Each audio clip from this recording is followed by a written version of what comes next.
All right. Good morning, everyone. Welcome to the High Performance Leasing Workshop. I will go ahead and start Vanessa's recording, and then at the end, Carolyn, our Director of Brokerage and Leasing, will be on live to answer any of your questions. Please give me a thumbs up if you can hear the video. I'm just going to play it. Looking forward to spending these next few weeks, almost a month Okay. together. Um, I have the screen up here just in case you're unfamiliar with what we do as a company. Leasing and education are, they're one small piece of the puzzle. So if you have any questions or additional needs in these areas, please don't hesitate to let me know and we'll get you set up. Sarah is with us here today. Sarah, give everyone a wave. She'll be here for the first couple sessions and then back at the end as well. And she is tech support in a really big way. So if you haven't been able to access the I'll show you in a minute, the workbook and the exam and things like that. She'll be able to help you get set up with that. My name is Vanessa Desa.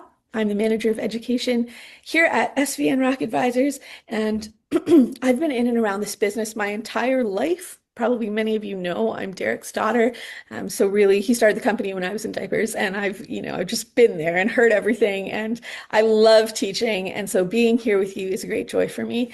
Today is session one. Oh, I will preface this session by saying I'm hugely pregnant right now, and this baby is like up in my ribs. So if I sound out of breath, it's just because he's doing it to me, and I apologize. But deep breaths from time to time, and I'm not dying. So session one here, we call it profitable preparations, sales sort of and value leasing. We're going to set the stage for all 7 sessions today that will literally go through everything you need to know to excel in frontline leasing. You'll get access to the recordings too. So if I go really quickly through a concept and you want to go back and watch that or watch the whole thing again, it's all available to you in your share file. So I applaud you for taking the step to be here, for training or retraining to stay a few steps ahead of the competition, which I feel like we really kind of need right now. The market is so interesting across the country. But I'll say this too, that you'll get what you put into this. So please do show up, participate, engage, do the homework. We've thought really carefully about the homework, and we've changed it recently too to make sure that it's not busy work, like it's engaging, and it's important that you do it to kind of keep moving forward and to get all of the pieces to be able to put this beautiful little puzzle together at the end. In this role, I really think there are a lot of jobs that people dread going to because they're very monotonous, or just there's not a lot of learning and growth happening. But I feel like leasing doesn't at all ever have to be a job that we dread. It can be so much fun if you love being around people. And you get to help people. Like I always say, we get to help people not be homeless. That is so cool. And you can do really well for yourself in this job. So financially, relationally, challenge-wise, like there's always new things going on. And I love that about it. I'm actually a nurse by training, and that's why I went into nursing because it's exactly the same thing. It's different every day, always challenges, and very flexible. So at the end of the day, there's a ton of information. The more you engage, the more you will retain. Let's start off here today. We're going to talk about the art of salesmanship because it really is an art. We're going to work through a whole host of techniques and strategies that really, I mean, you could take them and you could apply them like a robot if you wanted to. But I bet that if you did that, your results would be pretty lackluster. So knowing the techniques, like just knowing them, seeing them, understanding them is probably about 70% of the battle. I made up that number, okay? But it's part of the battle, but it's definitely not the whole thing. How you craft that experience for each individual prospect is how you actually win that lease at the end of the day. So we'll start there by talking about what professional salesmanship is. Then we'll move into some specific techniques. So questions, we'll talk about incremental improvement, features versus benefits, which is a really important piece of how we sell based on value. And that will be part of your homework today. And I'll walk you through that whole process. We'll actually put some together today so that you're up and running by the time you click end call. And as we wrap up, we'll talk a bit about the competition and what you need to know, and a new set of vocabulary terms as well. So you can start to swap these out even today at 11:31. And I'll give you a quick overview of what the next few weeks will look like so you know what to expect from each of the sessions. I hope that sounds good. Oh, this is the workbook here. That's kind of part of what it looks like. It's about 150 pages. It's in your share file. So this, you can either do this online, you can fill it out as I'm talking. There's some spaces to add in notes and to answer questions, or you can print it out and keep it as a thing on your desk that you flip through from time to time after the course is over too, which I highly recommend. But the reason we do this is to help you to employ as many senses as possible to retain information, right? Listen, write, talk, breakouts, look at slides. Scent is a trickier one, so we'll skip that today, but feel free to diffuse something pleasant in the background just for your brain to help remember things too. At the end of the program, there is an exam and a certificate of completion that you will get. So this, once the course is finished, you'll have access to this through the share file as well, and Sarah will send you a link on the final day after our last session. The exam takes maybe an hour to write. I think it's 60 questions, maybe 90. I don't remember. I created it a little while ago, but it's not terribly stressful. Okay. Every session that we have together, we will have a little quiz at the end. That's 10 questions, true or false, multiple choice, anonymous participation. Okay, so answer the questions. Even if you get them wrong, nobody will know who said what. But these questions that are in the quizzes are really basic. They're just, did you show up? Did you listen? Right? Did you actually hear the information? When we get to the exam, that's a little bit more of the application of things. Okay, so there'll be more scenarios and like figure out what happened or didn't happen here that should have, and things like that. So a little bit more understanding. Make sense? Okay. Okay, let's get started on some content, shall we? So, the goal of any owner, and in turn, his or her frontline staff, of course, is 100% occupancy. But to that, I'm going to add at the highest rents possible.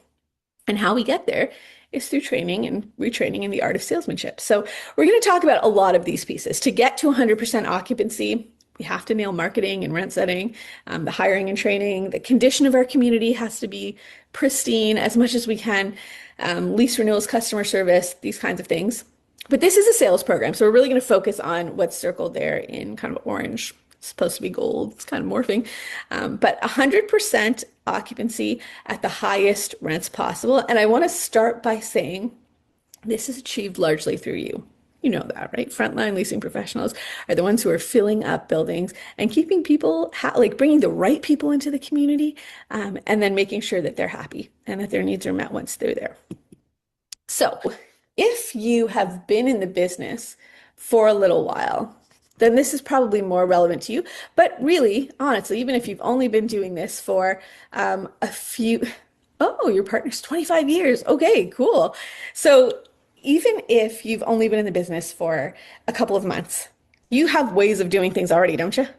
Right? Like you have kind of a system of how you come in and set up and what you start to do and the way that you conduct a tour, the types of questions that you ask probably falls into a pattern pretty quickly. And so for many of us, if we're not getting exactly the results that we were hoping for and our building's not bursting with happy residents and people like pounding down the door to get in, it might be time for a change. And so if you rented, let's say 5 apartments this week and you rented 5 last week and 5 the week before, you're probably going to rent 5 next week, right? Too. So I'm going to walk you through what are going to seem like small tweaks. Like some of them might seem almost insignificant to you, to your current process. But we're confident that you're going to see results, different and better results when you implement these things. They're little things, but when you put them together, they create a very different experience.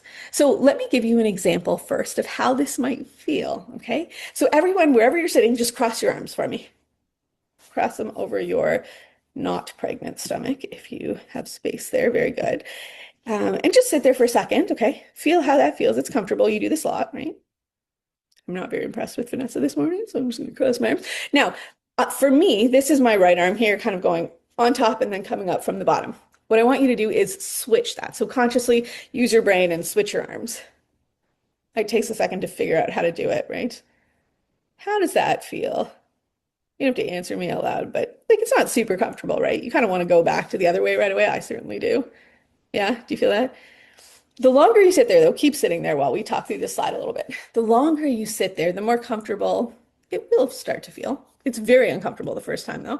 And so if you've been in this business for a while, some of the things that we teach you are going to feel awkward and strange because you've been doing them a different way. And not that it's the wrong way, but it's a different way. right? So I'm going to ask you, we've been in the business for 35 years. We actually started with leasing. This was our core business at the very beginning. And so trust the process. Like let's just give it our all and see if we get new results. If something isn't working for you, and there are things maybe that, I'll say that just don't quite work in your setting, go back to doing it your way a couple weeks later, but try it. Try all of the things and see how they fit. Okay, so surprise, we're going to start with closing today because closing is so important. We're actually going to do 4 closes leading up to our fifth session. So our fifth session is all about closing, but on our way there, we'll do 1 close in each session just so you have something to work with already, because I never want you to not close in a tour. Okay, fair enough. So we're going to start off with a quick closing technique here. This is one of the simplest and least awkward questions you can ask because it's not actually a close. This one is more of a setup for your eventual close. We call it the proactive close. And from this day forward, what I show you on the next slide, I expect that you ask this question of every single person who walks in your front door. Okay, so write this one down. It's going to become a part of every tour you do. I can't imagine a single exception to it, really. Before I get there, though, let me ask you a question just to set the stage for it. When you ask your closing question, however you ask it, would you like to live here? Would you like to fill out a lease? Should we go back and start the paperwork? Whatever it is. Um, if the answer isn't, if they don't turn around and say, oh my gosh, yes, I have to be here. And like if it's not a super enthusiastic yes, what do you hear most often when you ask a closing question? What does a client turn around and say to you? Have you ever heard, I'm not sure. I need to look around a bit more. This is the first one I've seen. Have you? Yeah, we've all heard that, right? Is it the first one they've seen? Maybe. It could be. But is it necessarily? No, like that's a pretty easy way to get out of not renting today, right? Because no one's going to rent the first apartment that they've seen. People lie, and not in a malicious way, right? But they kind of bend the truth to avoid uncomfortable situations. So what we're going to do with the proactive close here is help to take away that sort of cop-out option and hopefully end up with a more honest discussion when we ask the closing question. So it's simple. Here it is in orange. Early in the conversation, likely as we're sort of filling out the guest card or the welcome card or just shooting the breeze and asking how the traffic was, blah, blah, blah. So how long have you been looking at apartments for, Anne-Marie? That's it. How long have you been looking at apartments for a name? Their guard isn't up at all right now, right? They're just chatting with you. They're just kind of getting to know you. You're shooting the breeze. They're not thinking about keeping an excuse in reserve for the end of this tour, right? They're not thinking, oh, I'm going to need to say it's the first one I've seen later. So people tend to be pretty honest here. And that's really helpful information because now when you do go to close, if they've told you they've been looking for a month already, they can't say it's the first one I've seen, right? We've taken away that cop out. If, on the other hand, they say that they've been looking for, if they do say this is the first one, like I'm just starting my search, it's the first one I've seen. Okay, good. That's important for you to know too, right? You're at the end of the conversation, they're likely not going to rent, but then throughout the tour, you're looking for clues that they really do like the place, and you're going to structure it with a little bit of urgency to get them back in after they've seen the other buildings on their short list, right? But if they tell you, like, I've been looking for 3 weeks or 3 months, you know now that you need to help this person make a decision. And that should give you some confidence too, that they're past that initial exploration phase and they're having trouble committing, right? Like where you live is a big decision. It's an emotional decision. A lot of people put it off until they can't put it off anymore and they need a place to live because their lease is up. The place they're living just totally isn't working. So there may be a little bit more hand-holding in order with someone who's been looking forever because they're likely antsy. Like until they make a decision, a lot of their life is up in the air too. Make sense? So how long have you been looking at apartments for? Ask that at the beginning of every single tour. Let's start with, okay, the concept of selling for a living and the art of salesmanship. Read that quote while I have a sip of tea here. That's super important. And I don't like to read quotes, but there's a couple that I will read.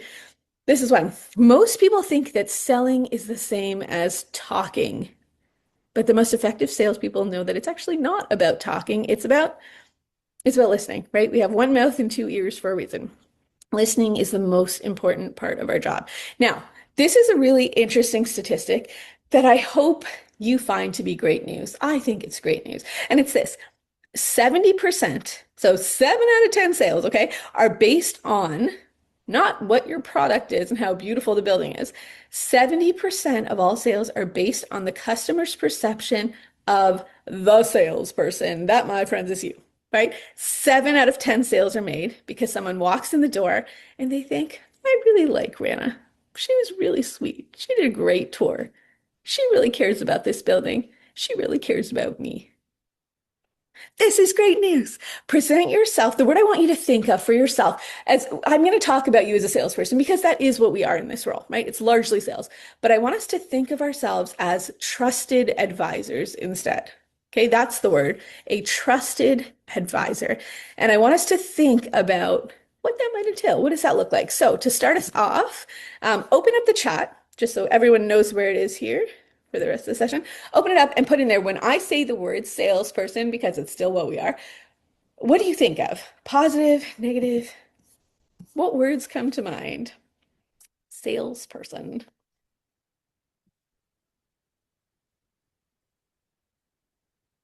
Don't be shy. Start typing words in. Okay, customer service from Kate. Good.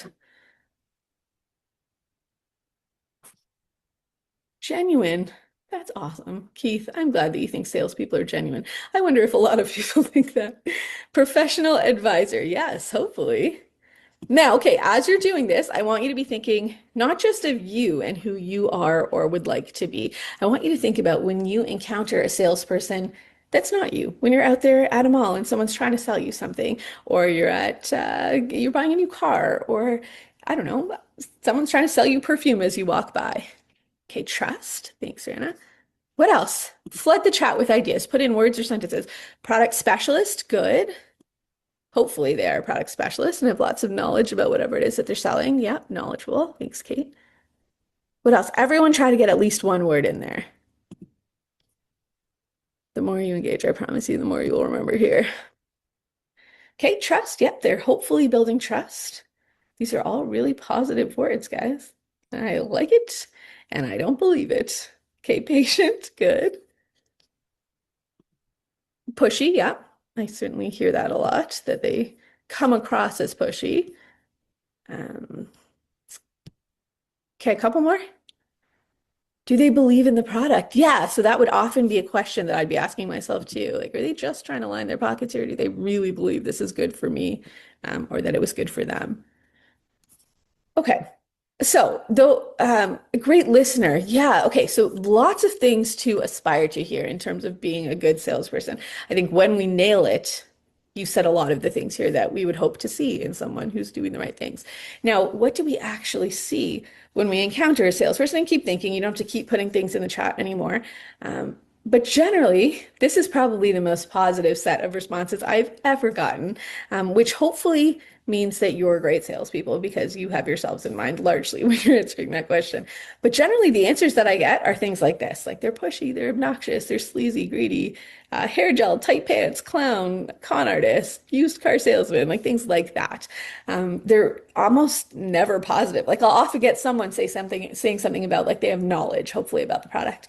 But that's as far as it goes. So I'm excited to work with you because I feel like this is going to be a really good group and I love positivity. So, the reason that we talk about this though, and I show you all these negative words here, is because we need to know that this is generally people's perceptions as they walk up the sidewalk towards the leasing office. This is the type of person they're expecting to encounter. Like most people don't have a super positive view of what a salesperson is, right? They think that they're in it for themselves, they're trying to make money, they'll do or say whatever they need to make a sale. And so when someone comes to see you, whether or not this is you, this is what they're expecting. And we don't want to be that person. I'm not going to teach you to be that person in any way because, quite frankly, it doesn't work, right? When's the last time you bought from a high pressure salesperson? Like when someone's on commission at a store, I don't even want to look up and meet their eyes, right? I'm kind of like running the other way when I see the sales associates coming towards me. The issue here is that our image is not actually what we are, it's what people believe that we are. And so from that very first interaction with a prospect, we want to be shaping that image in their mind and showing them that we care, that they're not just a number to us, They're not just another dollar sign, right? We want to quickly squash that perception because essentially we're sleazy until proven otherwise. Okay, so how can we increase our effectiveness as salespeople? Before I show you on the next slide, um, actually, you know what? You've kind of told me already how you want to be known as a salesperson. I feel like a lot of that came out in that list, so maybe I won't ask that again. This was a study that was done of over 600 customers of the top sales professionals in a company, and they were asked, how would you describe your ideal salesperson? Okay, so this was from customers. What did they want to see? And they boiled the answers down to these 10 characteristics I'm going to show you here. And I think that they apply really, really well in leasing. So think about, as I'm reading them, sort of where you would fall on each of these. So the first one is knowledgeable, right? How knowledgeable are you about the product that you're leasing right now? We have to know the market. We have to know our competitors. We have to know everything about our building, our product, right? Like where the buses stop, the closest schools, what times of day each side of the building gets sun exposure, our appliances, like anything there is to know, we should kind of have in our head. And we're never going to talk about all of these things with one prospect, but we should know it all for when we're asked, right? Or for that one prospect that the appliances really matter to, or the sun really matters to. Okay, so being knowledgeable. The second is being professional. And this is the difference between, I would say, a tour guide and a real estate professional. It's how you show up and present that sets you apart. And this, we're going to be talking about this in great depth throughout the program, so I won't go into it too much today. Thorough. And when I say thorough, I don't mean that all of those things that we have in our head, that we talk about them all in great detail, but that we're thorough about what matters to this prospect, whoever's standing in front of me for this specific tour, that I can go into great detail on those things that matter to them, right? And that this tour sounds different from the next tour because I'm caring about what matters to this prospect versus this one. Okay, makes sense?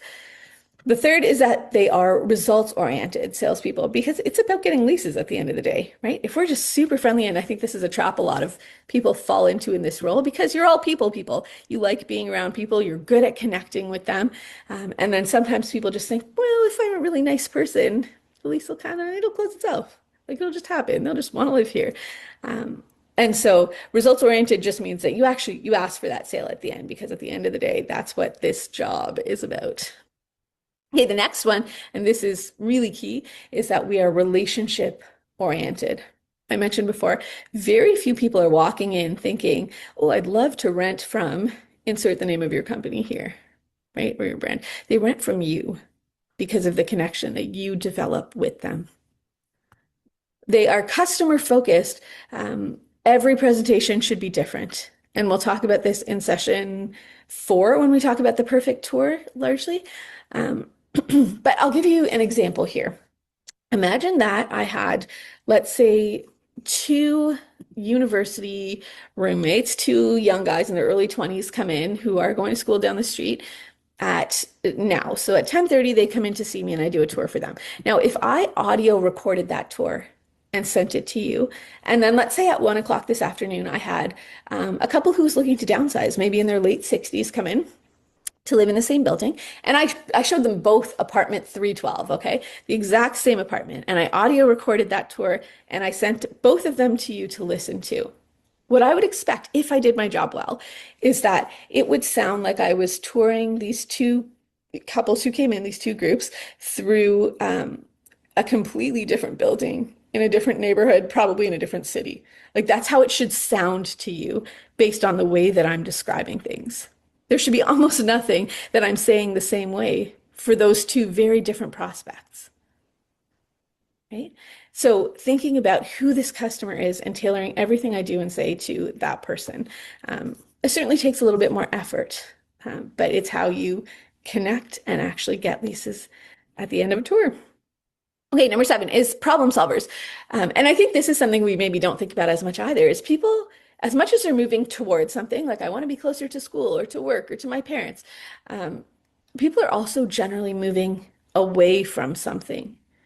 There are issues where they're living right now that are making it not work. So if we can figure out, and this is just, sales 101, figure out what their pain points are, where they currently are, and then position yourself as a solution, like show them and not I in no way throughout, it might sound like it, but I never am advocating that we're lying or embellishing or making anything up. This is something we're going to actually think through, right? If someone is struggling with, let's say, there's lots of construction in their neighborhood right now, or still they're in a building that's still under construction, and that's driving them crazy. Like we're going to talk about how peaceful and wonderful our community is in that sense, right? Or if we're in a kind of, they're nervous about moving to our building because we're also under construction right now. We're going to talk about all the ways that we're mitigating that sound and inconvenience, right? Like we're going to buy you some headphones. We've given everyone air purifiers. We only do construction during these hours, whatever it is. But you're going to show them how we're the solution. Like you're not going to have that same problem here because of this, this, and this. Okay. Number 8 is we are responsive as salespeople. We have to move fast. People have so many choices. And if I send an email today to 3 different buildings about going in for a tour, if I fill out their little web forms, and I hear back from one and I don't hear back from the other two, well, I'm probably visiting the one and maybe I've even made a decision before the other two get back to me, right? If I go in and tour that building. So we want to get back to people as quickly as humanly possible. And we'll talk about that specifically in our next session, which is on first contact and getting back to people through the phone and the internet. And then reliable, of course, just we do what we say that we'll do. And number 10 is a good communicator. So the only one on this list that I would say I can't really coach you on or help you to get better in is being reliable. That's just a decision you're going to make to do the things that you say that you'll do. Everything else we're going to tackle in different ways throughout the program.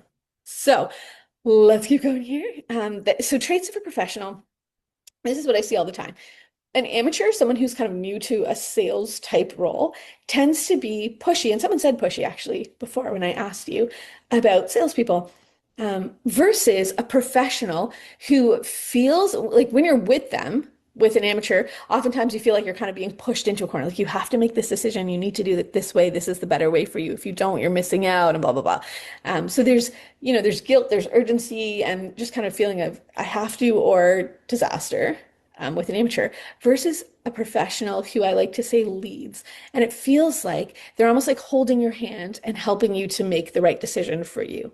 Like they're walking with you in the direction you want to go, but they're taking you there because they've been there already.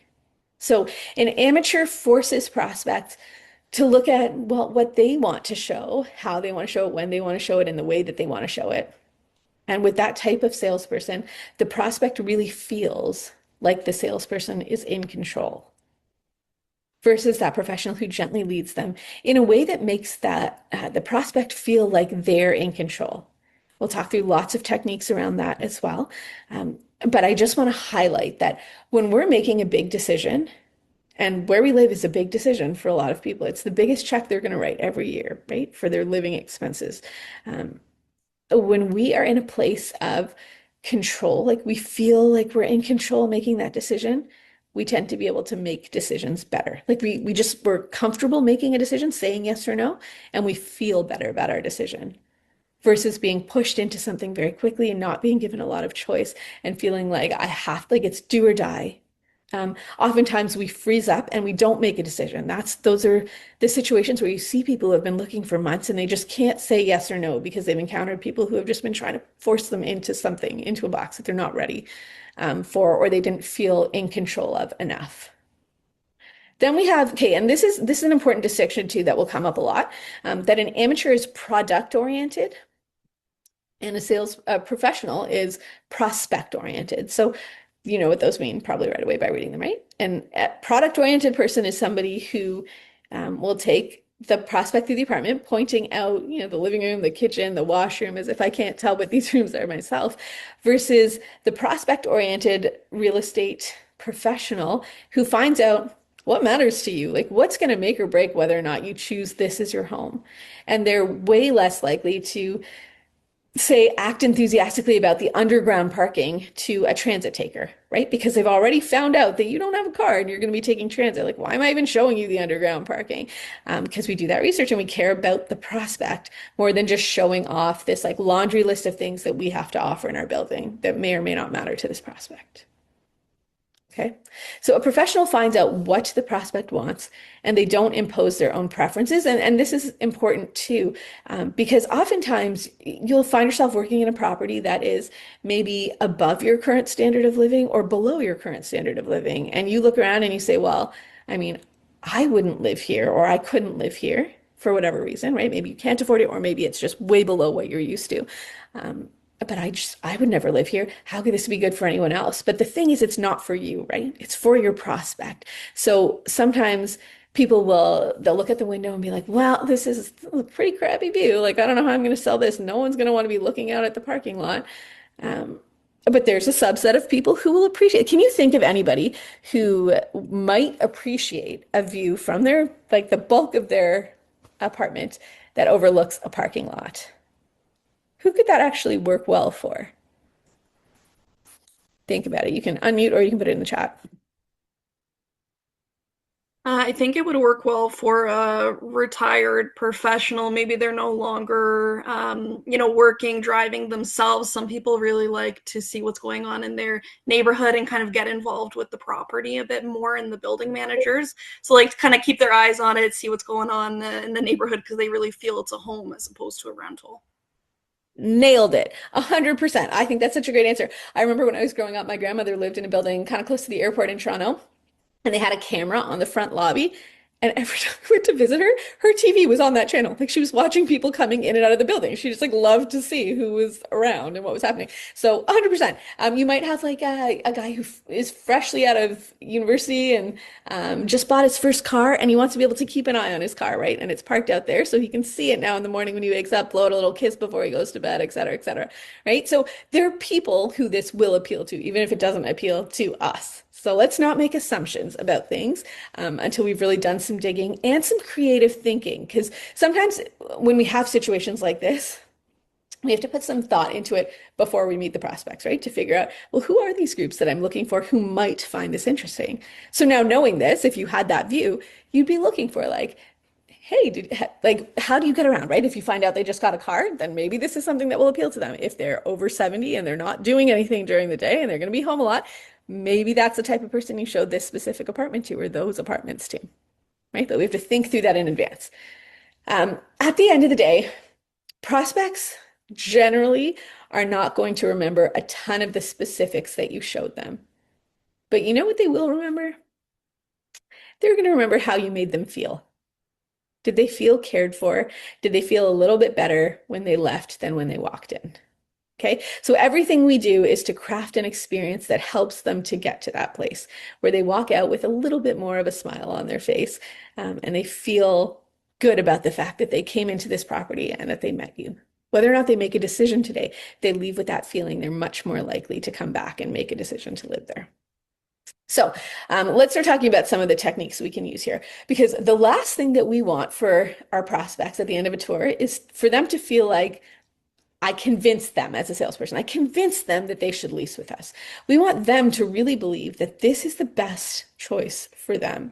And so I used to teach Dale Carnegie, if you know, like the Dale Carnegie human relations principles. They always talked about you need to get the other person speaking positively about whatever it is that you want them to do at the end of the day. So in this case, we want them speaking positively about the community, about this apartment, and about everything that we have to offer here, because they're so much more likely to believe what comes out of their own mouth than what comes out of my mouth as a salesperson, right? So very often during a tour, because I'm going to ask you to mystery shop the competition, if you mystery shop people who have not been through this training, wink, they are probably going to give you a tour where they say, oh, check out this incredible view, right? Or the school's so close, it's super convenient for your kids. They're going to make statements, right? And tell you things, which is helpful to some degree. But instead of just walking out onto the balcony and saying, so beautiful view from this apartment, right? Something like that. Instead of that, say, that is an incredible view, isn't it? Just adding the words, isn't it? Two tiny little words at the end there, isn't it? What am I doing now? So when I say that to you, that's an incredible view, isn't it?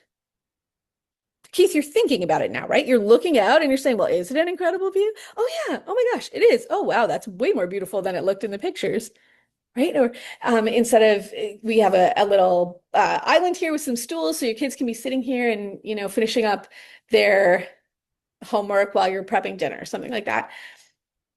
Wouldn't it be great if your kids could be sitting here finishing up their homework while you're making dinner in the evenings? Wouldn't it? Right now, I'm picturing that scenario. Oh my gosh, that does sound really lovely. Normally, we come home and they just go up to their rooms and do their work, but this would be so nice if they were sitting at the table with me. We could catch up on their day, and I'm not like alone in the kitchen making dinner. This spot could work really well for that sectional you mentioned, couldn't it? Wouldn't it be convenient for your children to be so close to school from your new apartment, right? Versus the school is right across the street. So instead of just making statements, declaring things, if you will, we turn them into a question that forces them to respond. It's just a really basic Dale Carnegie principle to get you kind of on the same team, walking in the same direction.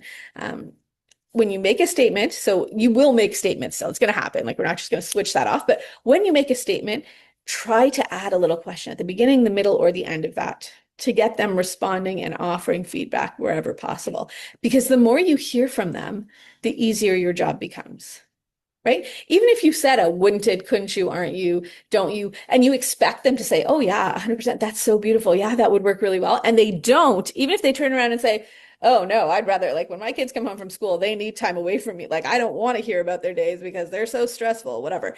If they say something like that, you're still learning things about them, right? Like you're learning now that you need to figure out how you're going to set up this home and give them some ideas and have them think through what makes sense in terms of a layout, but you understand them better and you can ask better questions now that you know that that's an issue for them.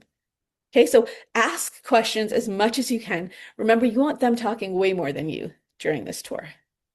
So this is a little way to help them to get there. Okay, does that make sense? Easy little technique. So it's the two words, and this is just a few examples, but isn't it, wouldn't it, couldn't you, don't you, shouldn't you, aren't you, things like that. You can put it at the beginning, the middle, or the end. If you forget, just throw it in right at the end of a phrase that you're saying. Okay, so when we talk about sales again, I want you to think about, if you look at this picture here, person one, let's say they're earning, I mean, these aren't realistic numbers, but let's say you're earning $10,000 a year and person two is earning $100,000 a year. Is person two 10 times better than person one? Of course not. He can't be 10 times better, but he is doing things differently, right? And I want to just highlight here. I'm going to pull up a poll again. The difference. So this question isn't worded great, but the question is, what is the difference in terms of skills and abilities between your top and your average, so decent but average salespeople? So difference in skills and abilities. Do you think they're 3% better, 10% better, 12% better, or 26% better in terms of, what they do and how they do it? 3, 10, 12, or 26? This has actually been studied and it's interesting.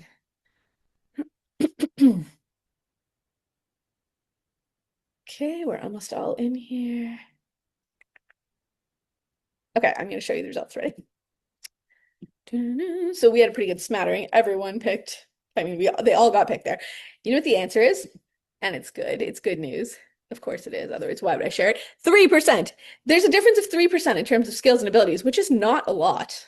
You just have to be 3% better than the competition to be like a top performer in this industry, because it really is an all or nothing role, right? No one is coming in, going for a tour with you, and then choosing to live somewhere else and say, oh, but you did a great tour, honey. Here's a check for $100, right? That's not happening. Nobody can. You either get the lease or you don't get the lease. And there are only so many hours in a day. We can't work that much longer than anyone else. And I don't want you working all the time, but we can do things differently and smarter to get better results. So it's a combination of these little things we do over the course of a day, like asking those little questions constantly and asking how long they've been looking for apartments at the beginning of our tour. So far we've learned a couple of little things, right? But there are some other really key skills we're going to talk about in a moment. I'm going to show you the critical success factors specifically for leasing.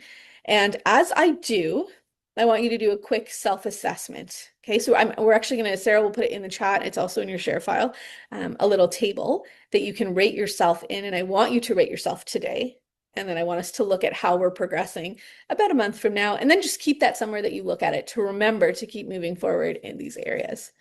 So the critical success factors specific to leasing to be that 3% better than our competition are prospecting, which a lot of times frontline salespeople don't think is part of their job, right? You're probably saying that right now. Like, why are you telling me to be a prospector? Because I'm just closing those leases when they come in. I'm not going out and finding the people. And you're right that you're not, but you certainly have a role in prospecting. And that's in terms of the feedback that you give to your marketing team about who's walking in the front door and what might work for them. Your opinions are invaluable because you're on the shop floor. You're hearing it every day. You're meeting the people who are lighting up when they walk in, and also the ones who are saying this definitely isn't the place for me, right? Like you have so much more insight than marketing teams sitting behind computers in an office far away. And also keeping track of traffic. So what kind is coming in from what sources? Is it the traffic that you want and need? That's kind of, it all falls under prospecting there. And then we have approaching and greeting, which probably like you're all a 10 out of 10 on, right? You just love people, you're good at connecting with them.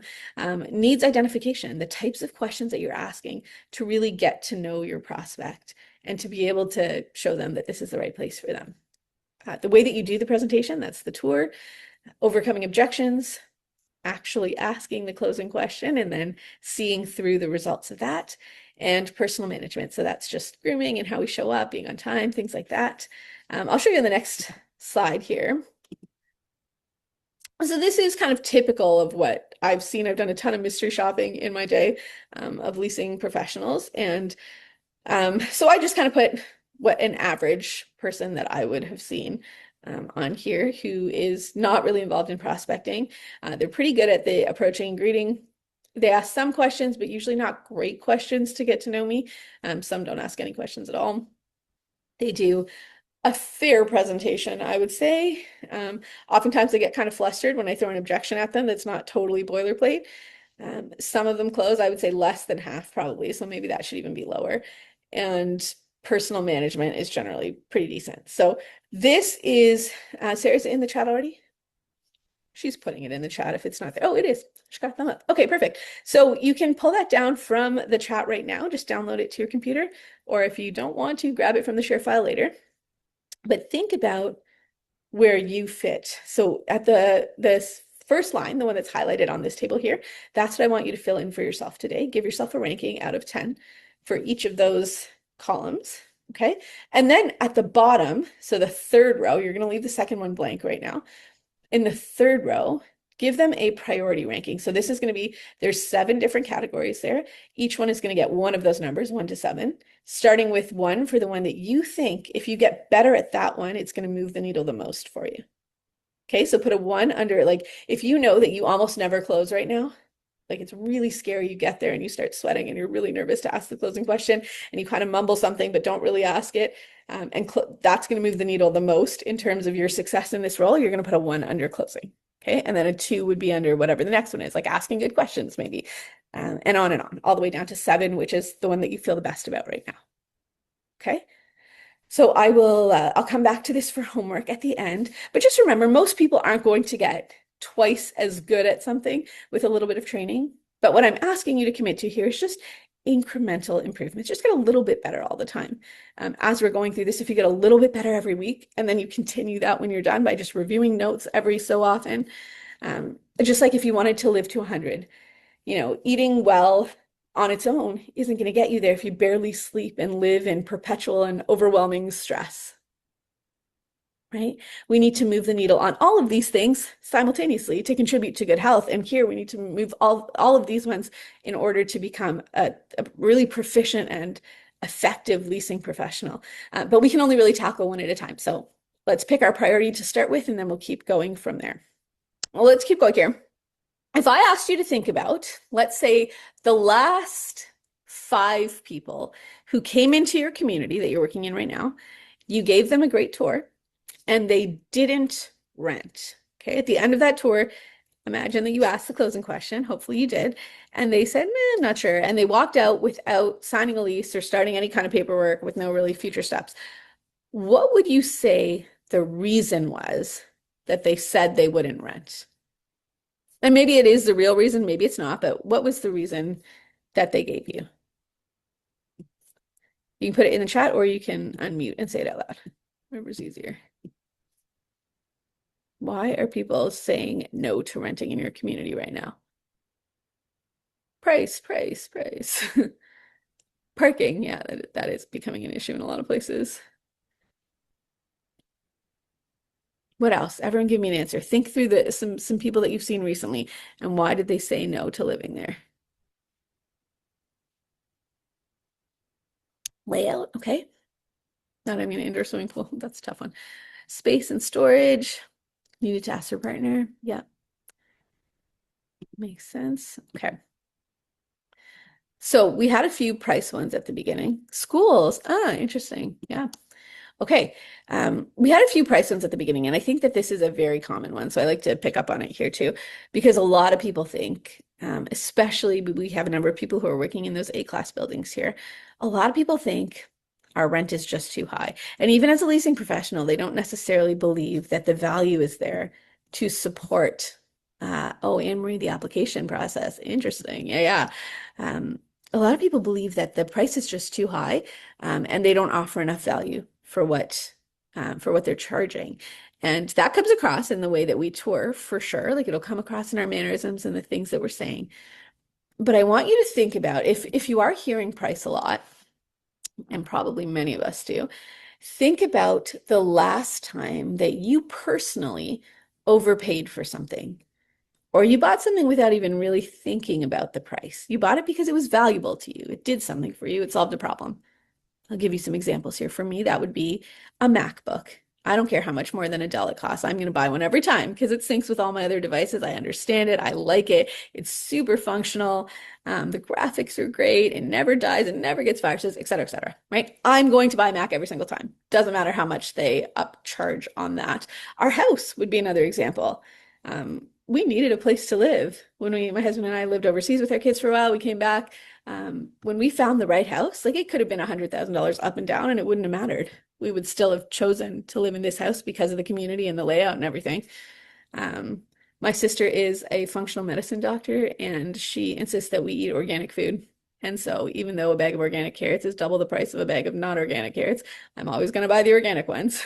Don't have much of a choice unless I want lectures. And so the price of these things doesn't really matter that much to me because the value that I get from them is so much higher. Can you think of something in your life that's like that? You don't have to tell me what it is, but just think like, what are you willing to pay more for, even if it's more than all of the competitors or more than the other options in that space? You'll pay more for that thing because it serves you. Maybe it's a brand, maybe it's an item. Now think about our prospects coming into our buildings. For some people, security is like their number one concern.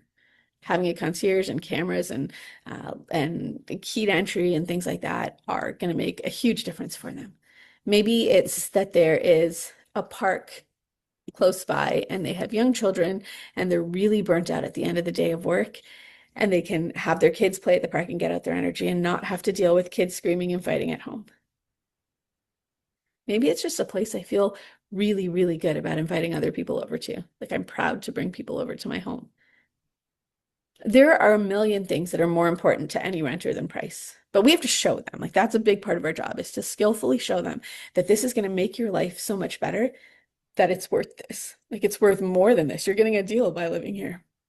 So for the time we have together, we want our focus to be on value the whole time. Price will come up, and of course, we'll talk about it and very matter-of-factly, but let it drift off and refocus on what they will get for it and how their life will be better. So we always want to be selling the value of the community, not so much the price. And so in order to sell based on value, we need to know our product and we need to know it well. So we called this session Profitable Preparation because a lot of this is foundational, some theoretical even to set the stage. But one of the most basic ways that we can be prepared and excel in this role is to know everything we can about our site, our location, our apartments, et cetera, et cetera, et cetera. It makes us feel, and in turn, it actually makes us come off as the experts. So again, you'll never need to know it all in any one presentation, but across them all, having this vast base of knowledge is going to be incredibly helpful. Each prospect has different interests, and we need to be able to speak and speak with authority, like we know about all of them. So if you're new to the role or to your community, even if you've been a leasing professional for years and years, but you're at a new community now, that means asking a lot of questions of your colleagues, right? Stay curious, think like the prospect. So what time of day each side of the building gets sun? Where are the closest places of worship for each faith group? What schools are the closest and what are their rankings like? How can the den space be maximized? What are the countertops made of? Where are the closest transit stops and the cost of transit? Is there a monthly option? Is it just a daily thing or an individual trip pass? Are there any deals to be had on that? Where are the closest tennis courts? Where's the closest library? How busy does the gym get at different times of the day? And on and on and on, right? Ask these questions, look around, like be looking for answers to these. Imagine you were going to live there. If you were going to ask 100 questions, what would they be? And go find answers to those questions. Okay, so knowing your product, I think, is just one of the most basic things, but also takes the longest. It's not something that happens overnight. Just keep asking questions. Never feel silly to ask these questions. We're going to talk about features and benefits now, and this is a really, really important part of today, and it's going to be homework for you too. And because this is how we highlight value, and this is how I want us to be conducting tours going forward. So a feature, we'll talk about what the difference is here and then how you structure it. So a feature answers the question, what is it? So the object itself, hardwood floors, a walk-in closet, a rainforest shower head. Okay, what is it? A benefit answers the question, what will it do for me? How will that serve me and make my life better? Okay, so a walk-in closet that provides you with plenty of storage space so your clothes don't get wrinkled. Maybe that's one, right? Many buildings will have similar offerings to yours. So if that's all we talk about, if we just talk about the fact that we have a walk-in closet, it's always going to come back to price, right? If we have pretty much the same thing as building X, Y, and Z, who's going to give me the best deal? And in order to win that game, well, how do you win the price game, friends? We have to be the lowest price. And that's not a win, right? You don't want to be the lowest price. You want to be the greatest value.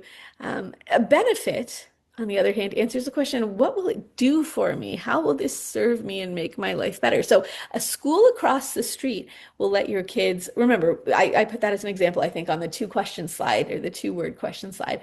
Wouldn't it be great to have your new school so close to this apartment? Right? A school across the street is going to let your kids sleep in.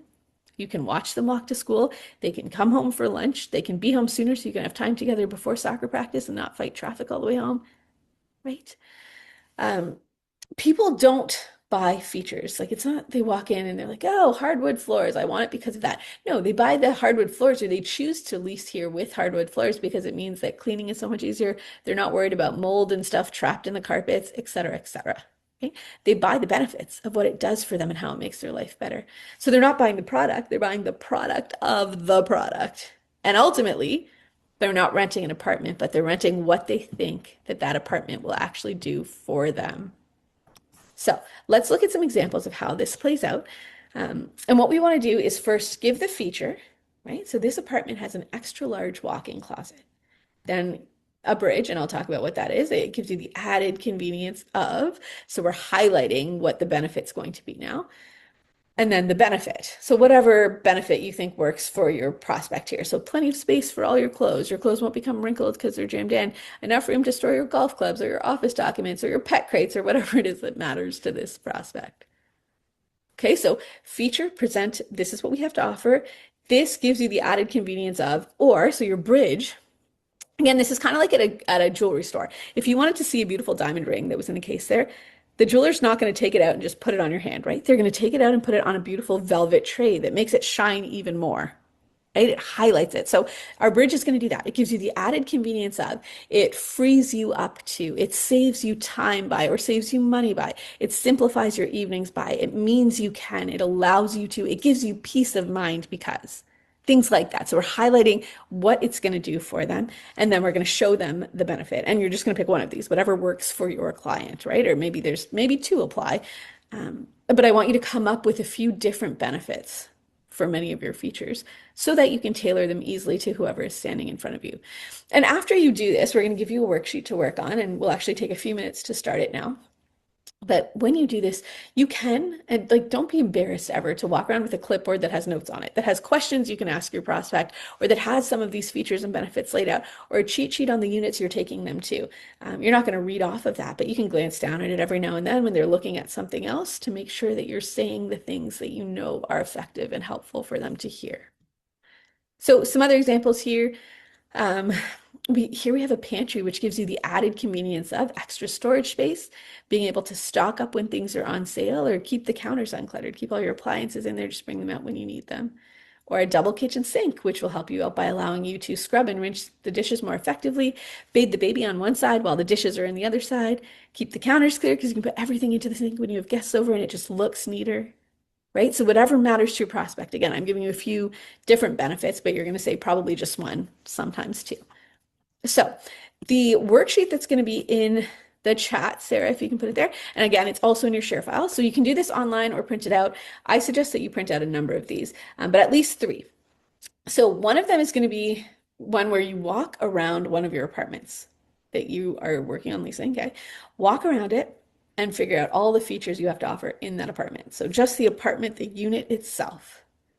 Then I want you to do one for the building or the amenities or the grounds. So all kind of the community that you have to offer outside of that single apartment.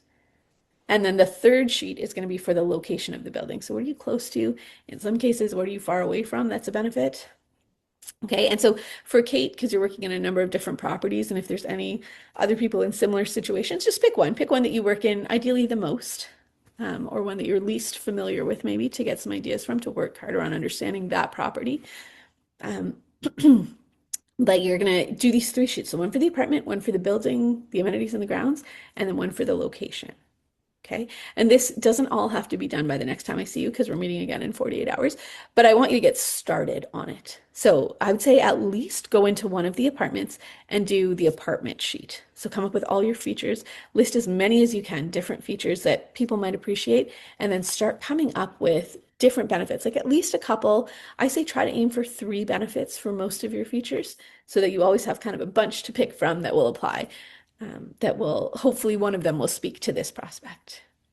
Right? So let's do, just to get started and kind of try this exercise on here, let's pick a room that you can see clearly in your mind. So hopefully we can all kind of picture a kitchen in one of our suites. Can you do that right now? Everyone picture a kitchen, nod with me if you can. Yeah. Okay, so picture a kitchen in one of the apartments that you've been trying to rent out recently, and I want you to write down at least 5 features of that kitchen. Okay, so feature can be anything to do with like the flooring, the venting, the countertops, the storage space, the layout, the view, the location in the apartment, anything. Feature. So try to list at least 5 features. And then we're going to also try to list, beside that, 2 benefits for each of those 5 features.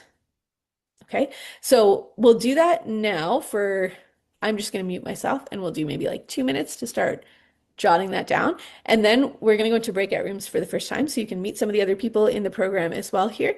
And you can talk about them together, get some ideas from other people too, because you'll probably have some similarities about the features and benefits that they're listing to help just your brain to think about more of these things as we go forward.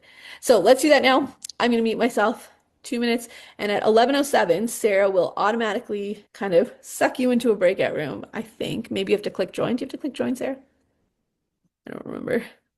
I think for some people, they may have to click Okay. join. So when it comes up, just click join and she'll put you into kind of a random breakout room, hopefully with people that you don't know yet. And you might know one or two, but hopefully there'll be some new faces there, and you can share with each other, learn together, and try to build out your list a little bit more with features and benefits for your kitchens. Okay.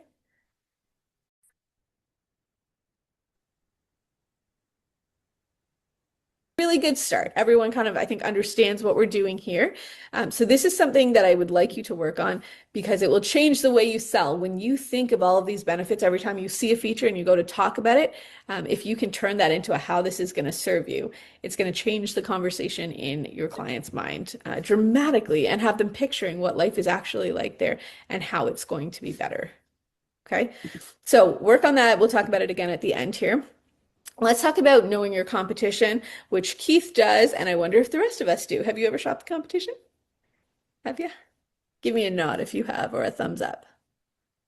All right. Okay. Some of you have. Good. This is something that I encourage you to do on an ongoing basis, as much as you can when you have time or any new building comes up or anything changes in a building, they even have a staff change, go over there and meet them and see what the building is like and what has changed there. When it comes to profitable preparation, if you've been working wherever you are for a while already, you probably already kind of know which other communities your prospects are checking out, right? You probably heard them say some of the names before. You know what would be direct competition in your area. And this is your geographical area, right? In the same rent neighborhood as well. It's important to have some understanding of what they have to offer for two reasons. Number one, you know how you measure up, right? Like where you stand out and where you have more to offer than the competition. So you can highlight that. But you also know where you fall short, and I'll put that in brackets because they're in quotes because it's not really falling short, but where you're different in a way that maybe prospects aren't perceiving as positively, right? And wherever you find that, like somebody mentioned, someone didn't rent because you didn't have an indoor swimming pool, right? And not every building has a swimming pool. Not every building needs to have a swimming pool. And most of the time, residents think they want a swimming pool, but then they don't use the swimming pool at all. But then the cost of that swimming pool is built into their rent. So their rent goes up pretty dramatically as soon as we put one in the building or anytime that there is one in a building. So if you know that people are coming in, and if that's something you're hearing actually frequently, if people are saying, I have a pool, I don't want to live here, that's something you're going to come up with a creative solution for. And what might that look like? Like you could work with a local YMCA or community center or work out a deal with them for your residents, right? To say, the people who live in our building get a pass for this much every month. Maybe you subsidize it to some degree. Maybe they just offer it to you because it gets them more business and you're building some ties with the local community. And then when your prospects come in and they mention a pool, you get to talk about because you've worked it out already in advance. If we did have a pool, our rents would have to go up by this much, right? Like this other building is probably charging more in rent because of the pool, because of the maintenance, et cetera, et cetera. And you still have access to a pool down the street. It's a little outing for you now. A lot of people think that they really like the idea of a pool, but research just continues to show that people don't use a pool even when it's in a building. So we thought we would better use the space in this way for your convenience, right? So you have all of these things that you've already thought through because you know what the competition is doing. Right. You'll learn pretty quickly what sets you apart and makes you better so that you can be sure to highlight those features where appropriate. So, in terms of the competition, well, who are they? That's the first question. And it's really anybody who challenges our maximum rental potential, our maximum leasing potential. So that could be someone who drags our price down would be competition, right? If they're charging way less than us, if they're taking our prospects, people are ending up renting from them instead of from us, or maybe it's just that they're making us look worse in some way because we don't have these things or we did them differently, and it's not perceived as positively. So anyone who a prospect could rent an apartment from instead of me. So again, it has to be in the same geographical neighborhood and also in around the same rent bracket, right? It's not going to be a dramatic difference if they're your direct competition. So this form is also going to be in the chat for you to pull down and in your share file, but this is our competition shopping form. And this is just for a phone shop. That's all I'm going to ask you to do right now. You don't actually have to step foot on a property yet. That will come as we get closer to talking about what a good tour looks like. But when you call your competition, 9 times out of 10, this is going to show you what not to do. Okay. People often don't even answer the phone anymore. If they do answer the phone, you're going to find yourself guiding a lot of those conversations by asking the questions and not being asked a lot or really like looked into. But so I want you to phone the competition, act like you want to rent an apartment and see how they handle you. Okay, so try if you can in the next 48 hours, and this only take 5 minutes at most for one call, so maybe 15 or 20 minutes total. But try to get through to 2 or 3 places to actually talk to a leasing professional in 2 or 3 different buildings that would be your direct competition. Okay. So by that I mean don't just call and leave a voicemail and leave it at that, or call and have it ring and ring and ring and then hang up and say, okay, but I tried, I called. Actually try to talk to someone in a couple of places at least. So what I want you to note as you do that on here is how many times did you have to call before you actually reached a live person? That's the first question. So just write a number in there. Like, did you have to actually hang up and call again 4 times before someone answered the phone? If you left a message, just jot down notes on the form too. So like I left a message, they called me back or they didn't call me back, and how long it took them to call you back. What line did they answer with? There's only a couple things I want you to actually answer here. The rest is just checking off yes and no. But how did they answer the phone? What was the line they said when they answered? So was it just like a hello, or was it, hey, you've reached this property, this is who you're speaking with, thanks for calling, whatever. Write down that line. Check off yes or no's for all of those other questions, and we'll talk about why they're important as we move forward with our next session. And then at the end, the only other question that, and this is a big one, an important one here, is based on the leasing professional's presentation on the phone, the way that they handled you, were you motivated to visit the community? So if you were actually leasing an apartment, if you were looking for a place to live, after that call, would you have been excited to put on your jacket, get in your car, and drive over there? Okay, how did they make you feel on the phone? So again, this shouldn't take too long to get in, but it's a good idea to just make a list of the competition. If there are a few of you in the office and you're not all on the program, have other people too that are working with you call through the competition. It's just good data for you to have what's happening around you. Okay, and to end today, we're going to talk about some words and phrases that leasing professionals use. Part of what you'll notice as we go through this program is that I try to have a very precise use of language. We want to keep things simple. We want to be painting pictures all the time in our prospects' mind because they don't know what it's like to live there. So we're trying to show them what it will be like. And we want to use inviting and gentle terminology. So let's look at a few, again, little swaps here that we can make starting right now that will just change the way that our conversations are perceived. So one of the words that I hear often, and these are just all really, really popular words that we all use in the industry. The first would be tenant, right? Like our tenants in the building. How does tenant sound though? If you're one of them, potentially, like you're a prospect coming in, kind of makes you sound like a number, like a cog in the wheel, right? You're just one of many tenants in the building. And so instead of that, we like to use the word resident. We all live here together, right? Like it's a communal, beautiful place to be. Yeah, I think it sounds so much nicer than the word tenant. The next one would be complex. And I mentioned I'm a nurse before, but to me, complex is like a psychiatric condition. And so I really kind of, when I hear that one. So we always call it a community, right? A community that you belong to.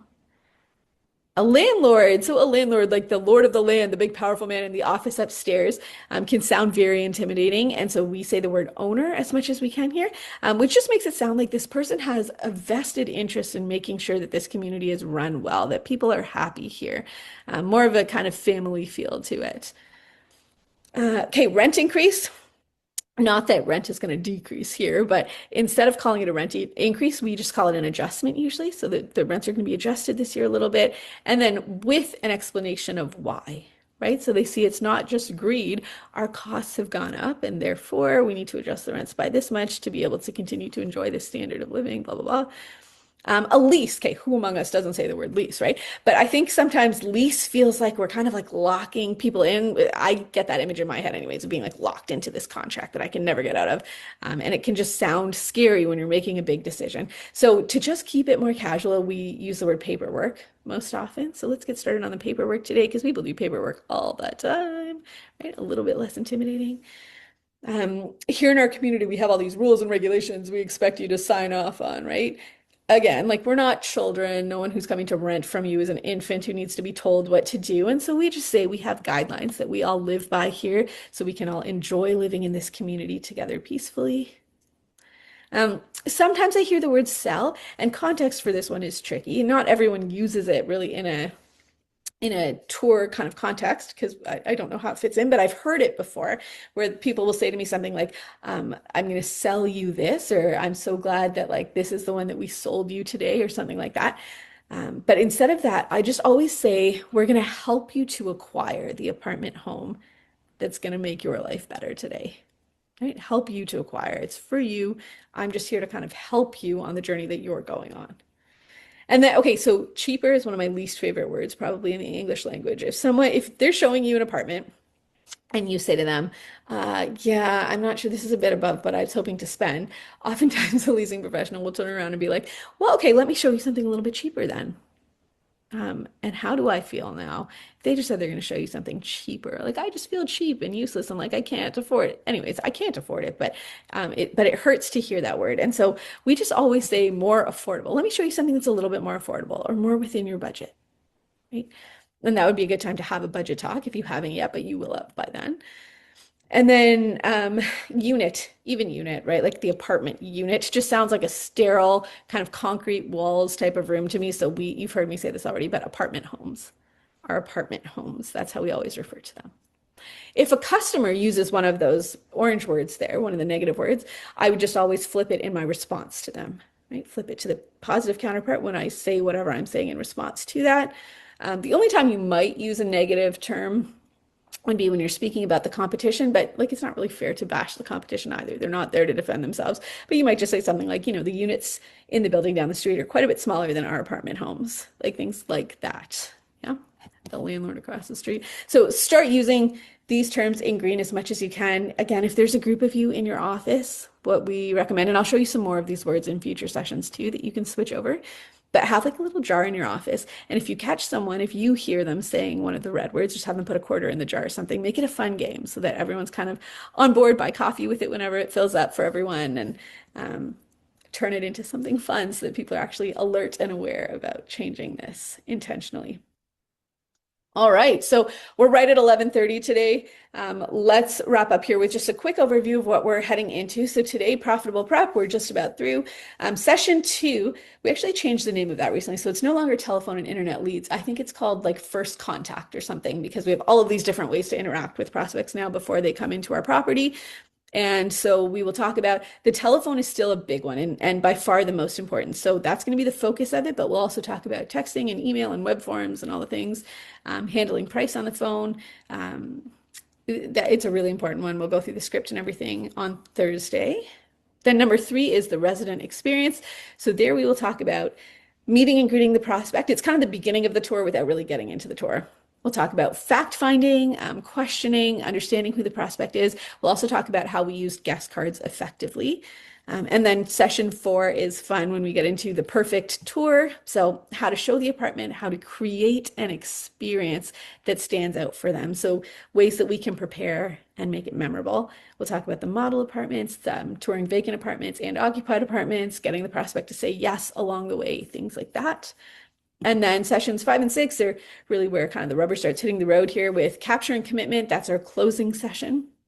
So we'll talk about our closing attitude first to help you to feel good about it, to know you're actually doing people a service when you ask them to make a decision. Okay, we'll go through the actual closes. We have about 15 of them to share, and how to tell when a prospect is ready to close and kind of how to build that process to get to it very naturally. And session 6, which is my favorite session, probably of all of them, we'll talk about overcoming objections. So some of the key ones that we hear all the time, you can bring any that you're hearing too, and we'll discuss them as a group. Why it's important people object and how it's a good part of the process for building trust and relationship. And then we'll talk about follow-up as well in that session, which is very often, the first thing to go when we get busy. So really, really important topic. And session 7, we call marketing, but it's not so much marketing anymore. We certainly will talk about marketing, and there'll just be some kind of final tips that didn't really fit into other sessions, and a bit of a wrap up and review. And we will talk about your role in marketing and things like that as well. So, okay, that's the program. That's where we're headed. Session 1 down, 6 to go. Before I see you on Thursday, I'm going to ask you to, if you can do the reading, do it. It's not a huge deal if you can't. I just put it in here for people who just like love to read and are very keen. You can do that. Number 2, though, well, the 2, 3, and 4 are very important. So print out the features and benefits worksheets and work on filling them in. So start all 3 of them, one on the apartment, one on the community, and one on the location. And just have them sitting around. So whenever things pop into your head, you can jot them down, carry them with you on tours so you can make notes, etc., etc. But start working on that. We'll come back to it in, I think, session 3 or 4, I don't remember.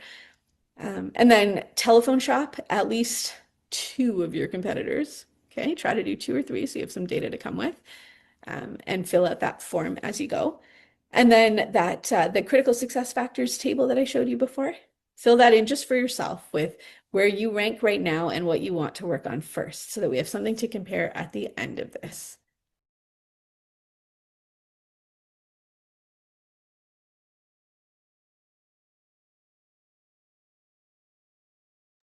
All right. Hi, everyone. I know that was a lot of information to digest. We do have Carolyn on with us, though, our Director of Brokerage and Leasing, if there are any questions pertaining to this session.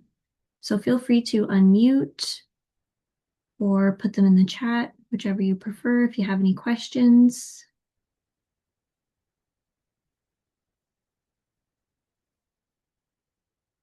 No? No, not yet. No? Okay. Well, if anything does come up between now and the next session, please email me or bring your questions to that next session. Carolyn will be on at the end with us in the next session as well. I know Vanessa said in the recording Thursday, but the next session is actually Wednesday, same time, 10 a.m. And thank you, everyone. We'll see you again on Wednesday. Perfect. Thank Thank you. you. Thank you. Thank you. Bye. Thank you.